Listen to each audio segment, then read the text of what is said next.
जैसे हमारा धर्म सनातन है और सबसे पुराना है, सर्वश्रेष्ठ भी है। अच्छा। तो इस बात पे मेरा आर्ग्यूमेंट भी होता है, तो मैं तो इसी का पक्ष लेता हूँ, जाहिर सी बात है। तो फिर एक प्रश्न होता है कि सनातन और सबसे पुराना होने के बावजूद भी हम लोग मतलब संख्या में इतने मतलब कम क्यों रह गए? अगर वैश्विक तौर पे देखा जाए तो फिर जैसे सबसे पहले क्रिश्चियंस की संख्या आती है, फिर इस मुसलमानों की आती है, फिर हमारे जैसे तीसरे या चौथे नंबर पे इस तरह से आता है। तो अब ये पहले पे होना चाहिए था, तो ऐसा क्यों नहीं? बहुत तेज हो रहा है, बहुत तेज हो रहा है। अच्छा बताओ, जंगल में गीदड़ ज्यादा होते हैं कि शेर ज्यादा होते हैं? बताओ। तो शेर तो कम ही होते हैं, तो जो कम होंगे वो शेर हैं, जो ज्यादा होंगे वो गीदड़ हैं। अच्छा। तो कम ठीक है ना, ज्यादा बढ़ा के क्या करोगे भाई? सब सनातनी था पूरा, कुछ भी पूरा भारत से उत्तर से दक्षिण, पूरब से पश्चिम, सब सनातनी था।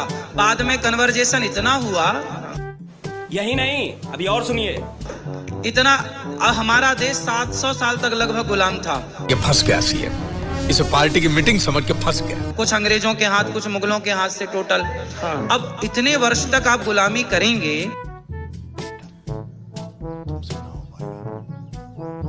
और इतने तलवार की नोक पर आपको गर्दन पर रख के कहा क्या बोला तूने? जाएगा कि धर्म। आज जितने भी लोग हैं, जिन सबसे पहला जो प्रश्न आपने किया वो मैंने इसलिए बोला कि आप वापसी आइए, क्योंकि पूरा पहले सनातन था। झूठ बोल रहा है। हाँ। बाद में कन्वर्ट होते होते होते हुआ क्या, मैं इसकी गहराई पर आपको ले जाके बात समाप्त कर दूं। तू समझा? हाँ। नहीं, तू समझा नहीं। हमारे पूरी दुनिया में एक ही देश, केवल भारत। हाँ। क्या बोला तूने?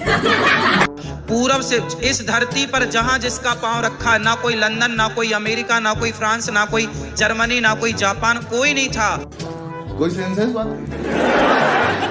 पूरब से पश्चिम, उत्तर से दक्षिण, जहां आपका पांव रुक जाए, मतलब जम जाए, जहां पांव रखने की जमीन है, वो सारी धरती भारत की थी।